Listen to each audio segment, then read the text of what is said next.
Okay, so let's start. So it's a pleasure to introduce the next speaker.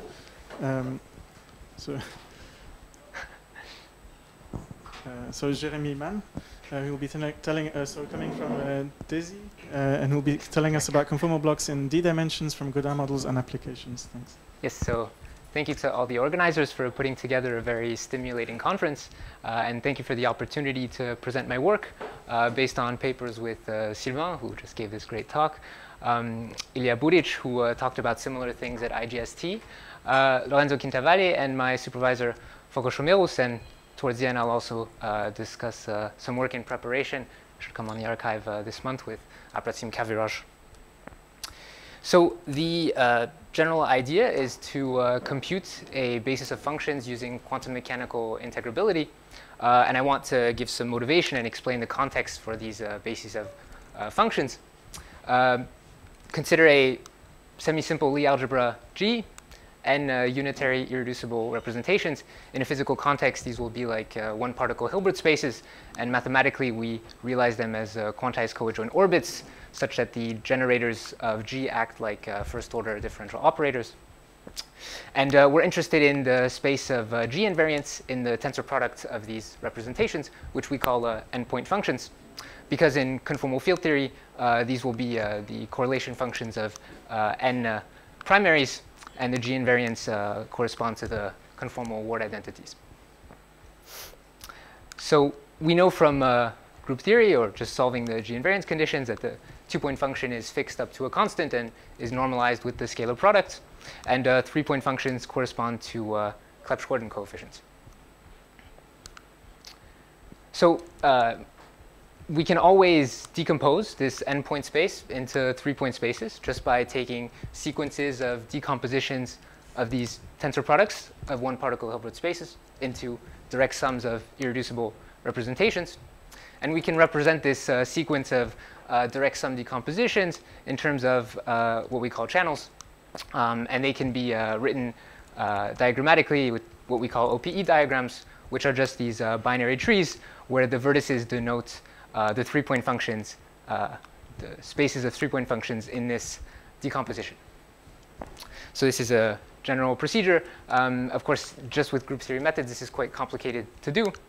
And so our goal is given any such channel labeled by an OPE diagram to construct the basis of G-invariant functions, which we call endpoint blocks, which will be labeled by the Dynkin labels or quantum numbers of the representation in the tensor product decomposition, and the Clebsch-Gordon coefficients of the three-point functions in the decomposition, which are attached to these three-point vertices. So I'll always be using this diagrammatic notation for a function, which will depend on all of these coordinates x's on my coadjoint orbits, which in a CFT context you can think of as points in Minkowski space.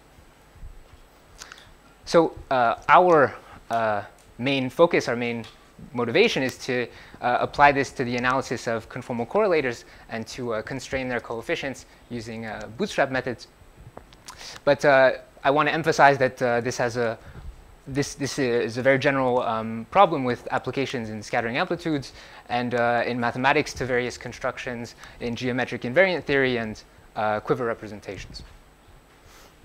So this is the problem, and our approach is using integrability. So we extract from the Gaudin model on the n-punctured sphere a complete set of commuting operators.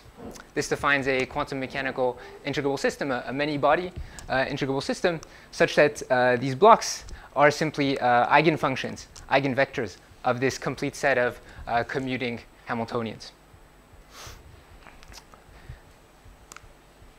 So, excuse me, yes. How do you know that it's complete, this set? I'll get back to it. We can apply a sort of recursive construction based on the fact that we have procedures to do to apply a quantum Hamiltonian reduction to three-point subsystems, and then we assume completeness of the three-point Gaudin model. There's no limit. When n is equal to 3, there's no limits to be taken. So we literally have a three-point Gaudin model, and we're using results of the literature that this is complete. So it goes by this recursive construction, or this constructive approach, which is very much important in our approach to solving and studying these systems. So the idea is that for any number of representations in any channel, we have a quantum mechanical integrable system. And we can generally relate these systems, these blocks, at higher number of points and lower depth, meaning lower number of Dynkin labels in quantum numbers, to systems with lower number of points and higher depth. And usually, we know less about these higher-end systems, but we're more interested in computing them. And we know more about these lower-end systems. So our approach is to use various techniques, like what we call OPE limits and shadow integrals in the CFT literature, to relate higher-end to lower-end higher spin. So in particular, we can construct these higher-end blocks as integrals of products of these 3-point blocks. And we can take limits of higher-end blocks to lower-end blocks. And so to be a bit more specific, for n equals 3, 4, we've made various identifications. Maybe just one more question. You know, somehow it seems to me that in conformal field theory, not all invariants play the role of correlation function. There are some fusion rules which exclude some of them. And so would you comment on that? So I should have specified that we're almost always considering, so we're considering global conformal symmetry. Just global. Yes, so this does not really apply to, Just global. Yes, exactly. So SO2 comma D is one application. So just to be sure, so this is the Gaudin model associated with which Lie algebra then? It can, so in conformal field theory, it will be SO2 comma D. Unitary representation of SO2 comma D. But this is a construction that applies to any semi-simple Lie algebra. But indeed, keep in mind SO2 comma D for CFT applications. Right, so for n equals 3 and 4, we've identified these integrable systems with known models of Calogero-Sutherland and Calogero-Moser type associated to root systems like BC2 and complex reflection groups like Z4. And so I'll put these integrable models under the umbrella of CMS systems. And for n larger than 4, we can be able to use these results to get various integral representations of our higher point blocks and to get solutions in limits. And we understand them enough for some first applications to the bootstrap, which I'll sketch towards the end of the talk. So my plan is I'll give a talk in 3 parts. First, I'll review the construction of the n-point blocks integrable system from Gaudin. Then I'll discuss the limits and interrelations amongst these integrable systems at higher n, lower depth, lower n, higher depth, and the derivation of these CMS-type models. And I'll finish with explaining some first applications to the analytic conformal bootstrap, so analytic ways of solving these crossing equations near singular points. So let me quickly review our starting point, the Gaudin model on the n-punctured sphere. So we put each of these n irreps at a puncture. We use the lax matrix of Gaudin with a group Lie algebra index alpha, and we attach to each puncture the action of the conformal algebra on this representation. And there's a standard construction that gives us invariance by contracting the symmetric tensors of the Lie algebra with of degree p with p copies of the lax matrix. If we add the appropriate quantum corrections known in the literature, we'll get that all of these invariants commute amongst themselves. And we can see manifestly that this object is a global G invariant, so it should commute with the diagonal action of the Lie algebra. So we have 2 ways to construct our integrable systems. One is bottom-up. The idea is we take our OPE diagram, our channel. We consider any vertex in it. It divides the set of points into 3 subsets. And we can consider the diagonal action of the conformal algebra on this subset. So in other words, the sum over generators at each of these points. And we define a vertex lax matrix, which looks exactly like the lax matrix of a 3-point Gaudin model. And to eliminate the dependence on punctures, we set them to 0, 1, and infinity. So we apply exactly the same construction I gave before. We construct these invariants of this vertex lax matrix. I'll use the shorthand notation L to the P for the contraction with the invariant tensor. And once again, the appropriate quantum corrections. And playing around with the global G invariants, we can show that these two invariants at different vertices commute. And using properties of the 3-point Gaudin model, we can show that the invariants at the same vertex, different degrees, also commute. So we have a set of commuting operators. And to give you an intuition behind why we expect this to be complete, we can essentially take the highest order pole in each of these invariants and get Casimir operators associated to these internal legs. If we diagonalize them, so employ a Hamiltonian reduction, we get Casimirs associated, which give us the quantum numbers of the representations propagating in these tensor product decompositions. And if we look back at our vertex invariants, these will just reduce to invariants of 3-point Gaudin models, which will describe our 3-point blocks. So this is the bottom-up construction. We can also use a top-down construction and obtain these vertex lax matrices as limits, so scaling limits of the endpoint Gaudin lax matrix. Essentially, we appropriately rescale the lax matrix and scaling parameter, and we make the punctures depend on these functions f of the, so these are polynomials in the small variable var pi. We have a general construction in our paper. I'll give a simple but important example, the endpoint comb. So the construction of these polynomials that define the scaling limits, they're based on a certain ordering of the vertices. So this is called a rooted tree, or in this case, binary rooted tree representation of the OPE diagram. We make the last puncture go to infinity, the next to last puncture go to 1, and all of the remaining punctures go increasingly fast to 0, depending on how low they are in this ordering of the vertices. And similarly, we make the spectral parameter and lax matrix go increasingly fast to 0, depending on their depth or their position in this ordering of vertices. So if you take the rth vertex here, take this scaling limit, you'll pick up just the generator at the r+1th leg at w minus 1, so at the point 1, and you'll pick up all of these 1 to r generators at the pole 0. So in this way, we recover the vertex lax matrix of the comb channel integrable system from these limits. In fact, this kind of limit was already studied in the literature under the name of bending flows or caterpillar limits.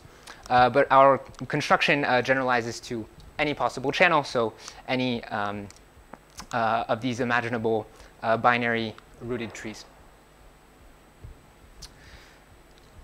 So we've constructed in this way a complete set of commuting Hamiltonians. In practice, so far we've only expressed them in terms of products of Lie algebra generators acting on single points. To manipulate them explicitly, we realize them as differential operators on this space of endpoint functions. So as a representative example, the most important in our eyes, we take the conformal group.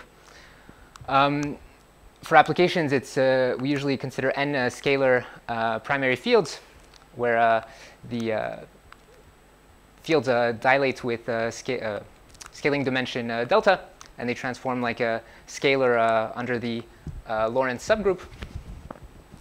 And we can solve the what identities explicitly by writing our correlator of endpoints as a homogeneous prefactor of the distances squared times a function of the cross ratios. And some basic group theory counting gives you the cross ratios in the number of cross ratios in arbitrary dimension. I apologize for the typo here. So in fact, the counting goes as follows. If n is sufficiently small, smaller than d plus 2, then the conformal group acts transitively. So I just subtract the number of degrees of freedom by the dimension. And for sufficiently large number of points, the conformal group no longer acts transitively. I get a stabilizer, and the number of cross ratios just becomes n times n minus 3 over 2. The only thing that's important or interesting to know is that the critical dimension, so d equals n minus 2, at which the number of cross ratios stabilizes. So we have this representation of endpoint functions. We can act on this correlator with our generators, and we realize our commuting Hamiltonians as differential equations in the cross ratios. Maybe a last thing I can specify is that we can generalize this construction to more general representations, spinning representations of SO2 comma D, or general representations of other Lie algebras, and we obtain the same kind of differential operators. So to summarize, I've explained how to obtain a complete set of commuting Hamiltonians that determine endpoint blocks in any channel, starting from the Lax matrix of the Gaudin model. If there are no questions, I'll move on to part 2. So part 2, I want to relate subsystems at different numbers of points and different depths via various relatively basic CFT techniques. So the intuition is quite simple. This shadow integral that I call, so these integral representations, they come from intuitively taking the resolution of the identity in your correlator, which projects your tensor products into one particle Hilbert spaces. And these OPE limits, they come from the behavior of these correlators in OPE limits comes from the cluster decomposition principle. So if I separate my points into two distinct clusters, and my distances, so my length scales are such that the distance between the two clusters is much larger than the distance of points within the two clusters, then I expect a factorization of my correlator. And if I'm a bit more specific, these two clusters, so these two correlators, should only interact via an operator O of lowest scaling dimension and spin. So these are our sort of physical expectations, and these statements should have an incarnation in blocks and into these endpoint block integrable systems. And this is what we've done. So these shadow integrals, which were first done by Ferrara et al. In the 72, we can do them for more general endpoint blocks. And we indeed get a certain integral over position space of a product of correlators, which I won't go into detail. It's just a way to say that if we know 3-point block integrable systems, we can use them to express my higher point integrable systems in this way. So then moving on to the OPE limit, this cluster decomposition, we've been able to find a good set of cross ratios associated to the legs and vertices of our OPE diagram, such that this kinematic limit I described, where we separate two clusters, corresponds to the limit where these cross ratios go to 0. And in this limit, we've found a factorization of blocks into two lower point blocks, in this case, two spinning 4-point blocks, and certain power laws. So we've derived this result from integrability in the sense that we found this power law behavior and the correct exponents in terms of the quantum numbers by diagonalizing the Casimir operator at the middle leg. And we have proven this factorization into 4-point functions by taking the vertex invariance of the 6-point function, imposing this power law ansatz, acting on it, and obtaining that these 6-point invariants reduce to 4 points invariance on either side. So this is how we implement the OPE limit, and now I want to show how we obtain the integrable subsystems of lower points we obtain in this limit. So as I said, we take this OP limit at the middle leg, we get two 4-point functions. I act with the second-order Casimir for my left leg here, and I obtain a spinning hyperbolic BC2 Calogero-Sutherland Hamiltonian. It's a second-order operator in 3 variables, the 3 variables of this 4-point function, and it depends on 3 parameters. Quantum. This is all quantum. So these are wave functions. I'm sorry if I'm not making this very explicit, but these are all wave functions, yes. And so these are differential operators, and this is also a differential operator. So I can go further. I can take one of these 4-point functions, take another OPE limit to a spinning 3-point function. I can act with this 4th-order differential operator that I obtain from my vertex invariance. And I obtain the Hamiltonian of an elliptic Z4 Calogero-Moser Hamiltonian. So it's a 1-variable differential operator, 4th order, 3 singular points, and 6 parameters. Let me say that this has not yet really appeared in theoretical physics, which is perhaps unsurprising because it's a Hamiltonian of 4th order. However, in the mathematical literature, if you dive in deep enough, you can expect such results, though it has never been derived explicitly. Essentially, we have this, using constructions from quiver representation theory, we can expect this more general pattern that you can associate to each star-shaped affine Dynkin diagram a 3 or 4-point Gaudin model, but this time for G of type A. The construction is rather intuitive. So for each of the legs of your Dynkin diagram, you associate a representation whose depth is the same as the number of nodes. The group is SLN, where n is the maximal number of nodes on a leg, and we obtain various Calogero-Moser integrable models in this way.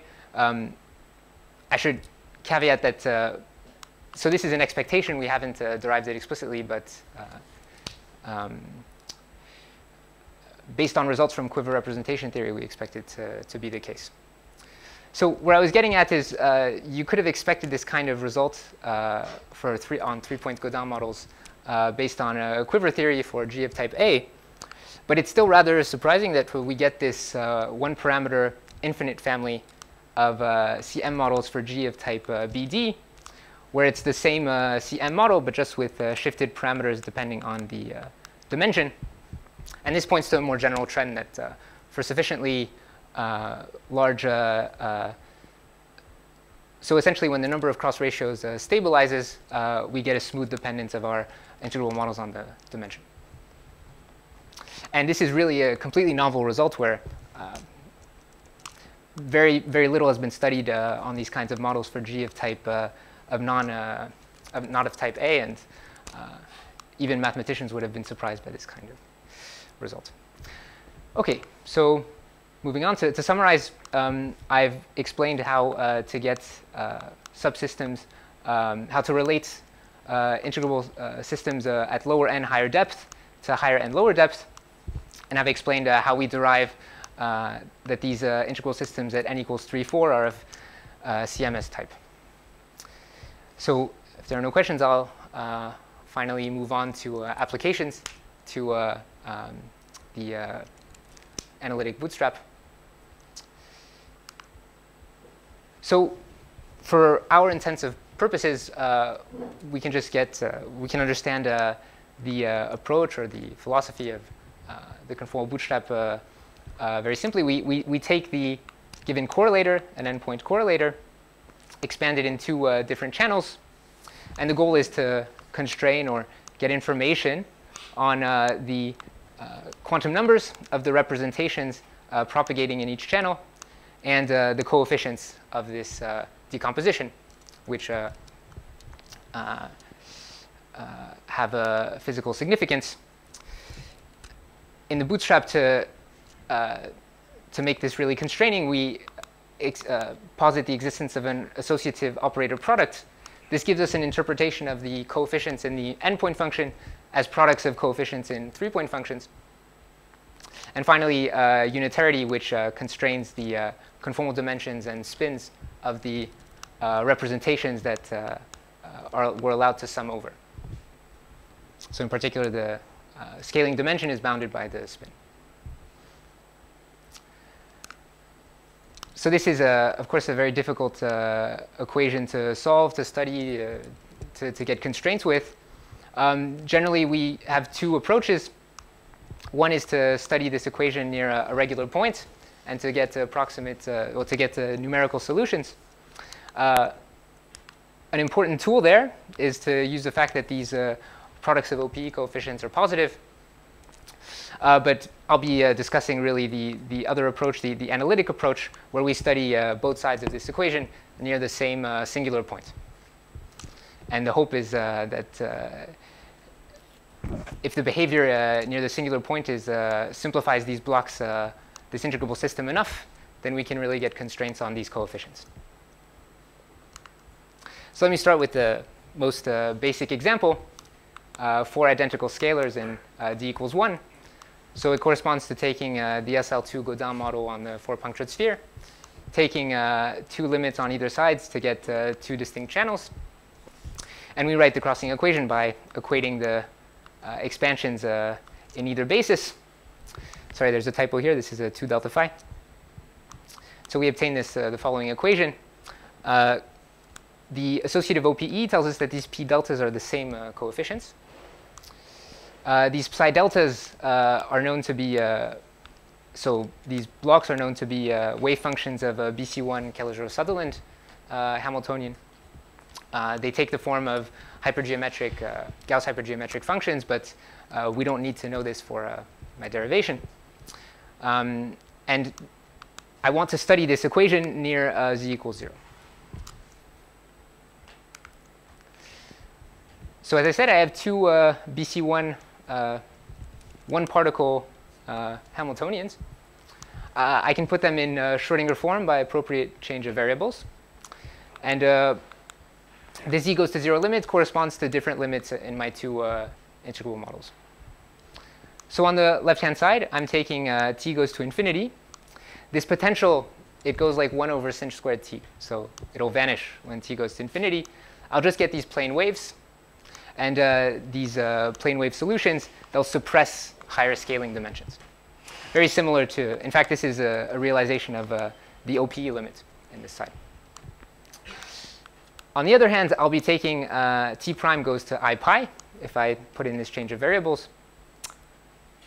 And once again, I'll have a 1 over sinh squared potential in t prime. But this will lead me to a inverse square singularity in the potential. And so I'll be reducing my 1 over sinh squared potential to inverse square potential. This is known as a rational degeneration. And I'll be reducing my BC1 model to a rational A1 model. So these models are much simpler to compute, and we have explicit results for the wave functions in terms of modified Bessel functions. OK, so this is the 2 sides of my, the 2 models I'm looking at. And so to summarize, I have a plane waves on this side where the scaling dimension is suppressed. So at leading order, I just get a constant, which is normalized to 1. And on the right-hand side, I'm summing over eigenfunctions of a rational A1 model. The only way to relate these 2 sides is to make a scaling ansatz, namely that delta is large and it scales like 1 over square root z. And if I posit this scaling of the OPE coefficients with respect to large delta, then I solve the crossing equation. So at the end of the day, what I get is the asymptotics of OPE coefficients at large scaling dimension.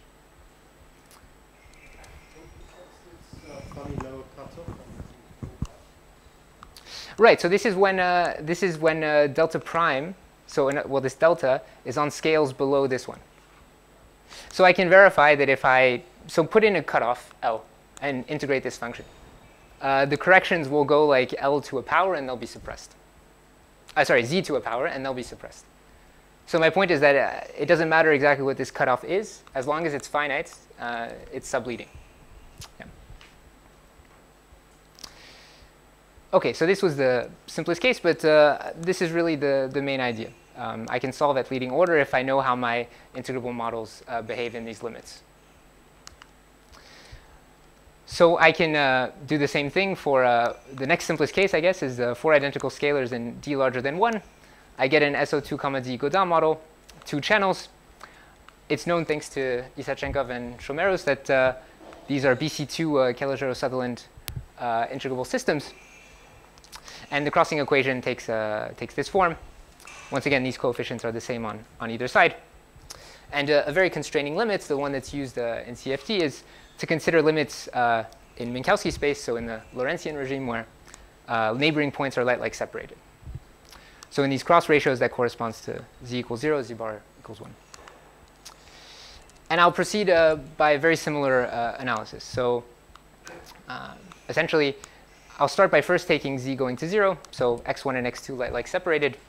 And on the left-hand side, my 2-particle Hamiltonian decouples into 2 1-particle Hamiltonians and a plane wave. Whereas on the right-hand side, I'll get a inverse square divergence in my potential and a rational A1 model. On the left-hand side, my plane wave, its momentum goes like delta minus L, which we call the twist. And so this means that the higher twist will be suppressed. And on the right-hand side, as I said, I'll have to sum over the eigenvalues of this rational A1, which will go like the anti-twist, so delta plus L. If I take the second limit, I'll reduce the second particle to a rational A1. And I'll reduce the second particle on the right-hand side to a plane wave, whose momentum will be also given by the twist. And if I plug this into the crossing equation, I'll have to identify the momentum of this plane wave, which goes like, which enters like 1 minus Z bar. Make sure it cancels with this prefactor here in the crossing equation to reproduce the leading term on the left-hand side. So what I get is a sum over blocks with twist 2 delta phi, which I can interpret as these kinds of composites of the external scalar.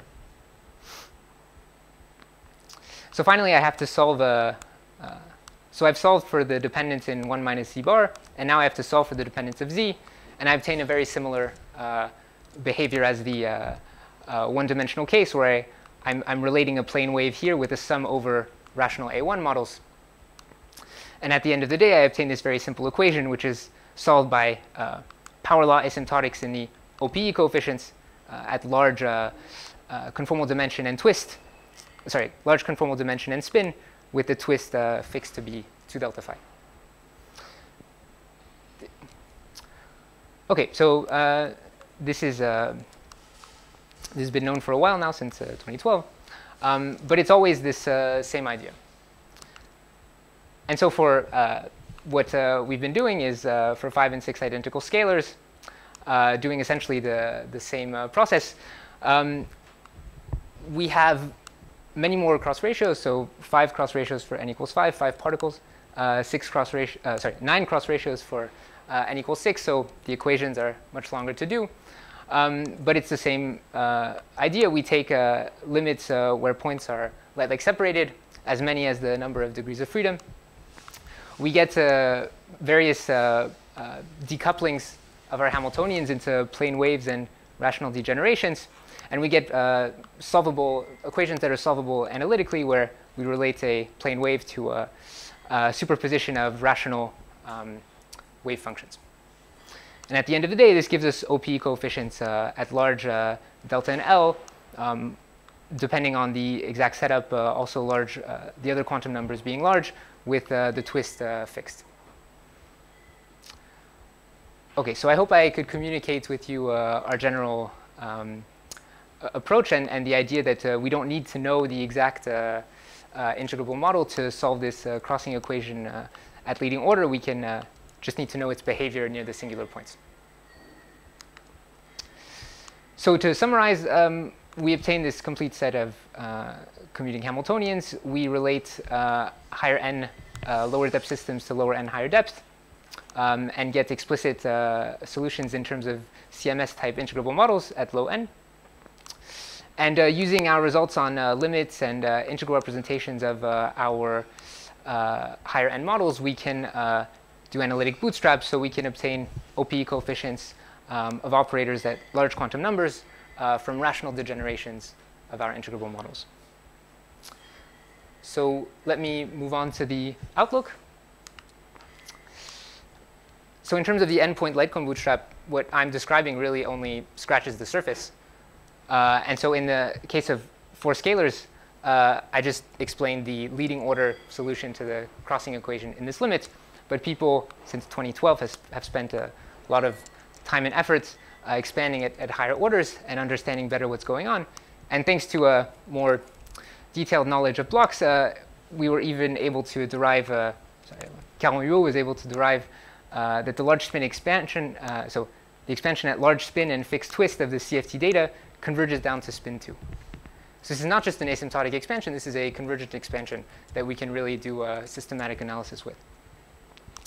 So for n larger than 4, this is a very important and interesting open problem, and we're hoping that starting from this very basic analysis that people did in 2012 for the 4-point function, that we can get to the same point as them, or at least answer this open question of whether the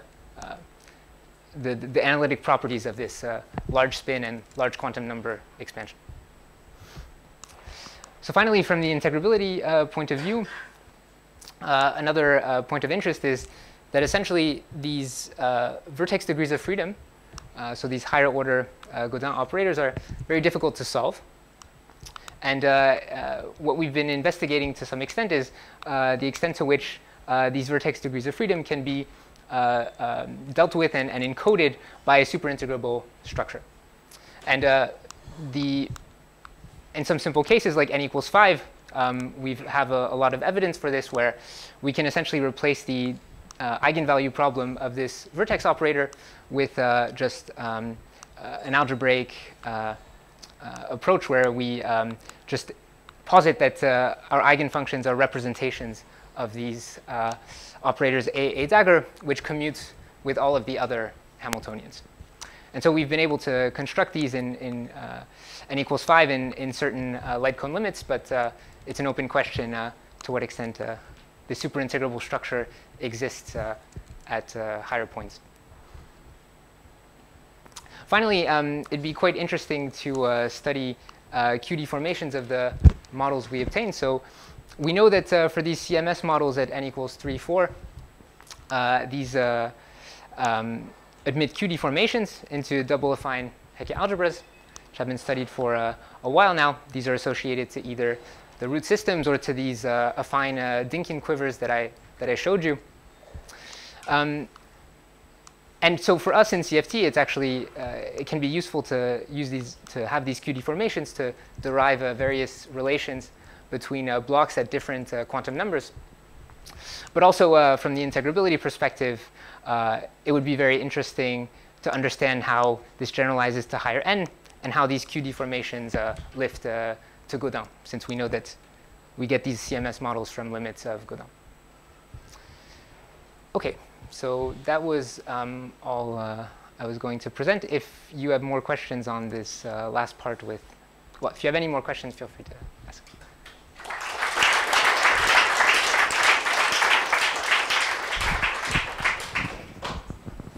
Just one terminological question about your last transparencies. Yeah. So normally I thought that Calogero model is rational. Calogero-Sutherland is trigonometric or hyperbolic, and elliptic Calogero is elliptic. And now that the Calogero-Sutherland is Q-deformed Calogero model, and now it seems that you use different terminology. So what is for you is CMS model? Yeah, for me, so we use a terminology that there is rational, trigonometric or hyperbolic, and elliptic Calogero-Sutherland Hamiltonians, depending on whether the potential is rational. So 1 over a power, 1 over... So for you, CMS is all of that? Exactly, it's all of that. Okay. And in particular, one of the models we got was an elliptic one. And another one this was an elliptic one. Yeah. And now, this double affine Hecke algebras, it's still many-body integrable system? Well, no. We only know... I mean, sorry. We only get this for these CMS models, which are at most... in our case, we can only connect it with at most rank 2. Yeah, but those are integrable many-body systems, CMS. And double affine Hecke algebra is what? Yes, okay, that's a good point. But yes, double affine Hecke algebra, it's...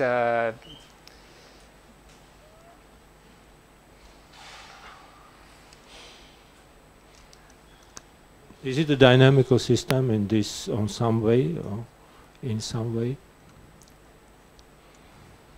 It's... honestly, I can't say for sure. It's an algebraic structure. It's a deformation of a Q deformation of our operators that reduces at Q equals 0 to integrable models. You can say that there are Q-deform eigenstates of CMS systems or something like that? Yes, I think that's correct, yes. I mean, essentially, you'll replace your differential operators with Q difference equations. And you can interpret these Q difference equations as Schrodinger problems of a Q-deform system. Probably.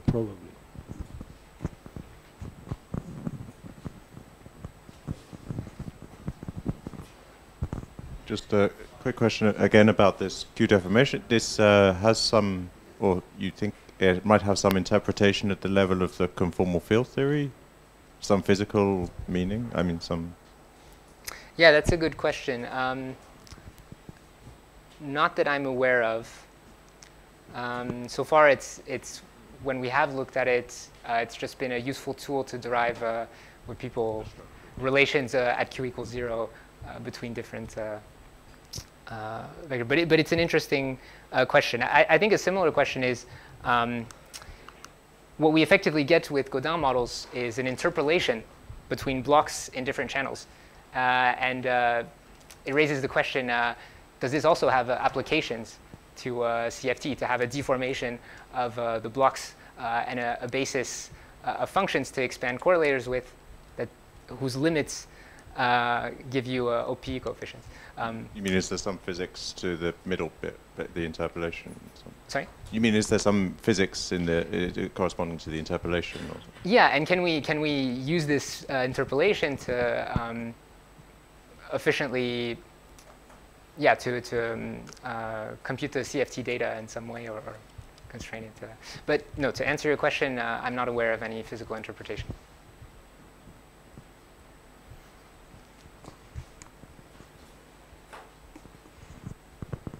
Any other questions? So I had a question. So this Gaudin story, does it really apply to any CFT, or do you have some assumptions on the CFT? Well, it's purely kinematic. Yeah. So in this sense, it should apply. I mean, what was important is to have unitary representations. But apart from that, yes, if you have the right representations of SO2, D, then it applies to it.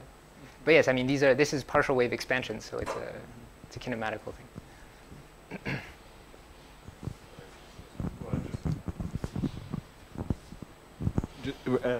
You mentioned at the beginning, I mean, SO2D, from a point of view of affine Gaudin models, I guess SO2D is a slightly arbitrary choice. I mean, it yes. sort of seems just slightly random. Is there something much, for kind of, I guess, simpler choices in my mind, at least SUN, yes. Do they have physical applications? Or right, so the applications for, there are to some degree applications for SUN, but it has to do with what people do in 4D n equals to 2 supersymmetric theories, and it's quite indirect. So I'm not aware of. The question is, when do these things like correlators and matrix elements, if you want to look for a more direct application, when do these have type A symmetry, right? It just turns out that in conformal field theory, you have a nice SO2, 2D symmetry.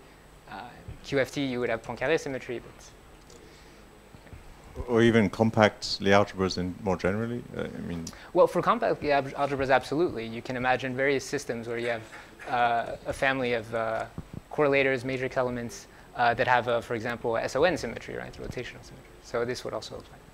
Thank you.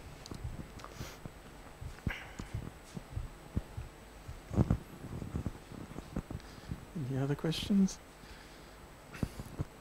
Okay, so if not, let's thank Jeremy again.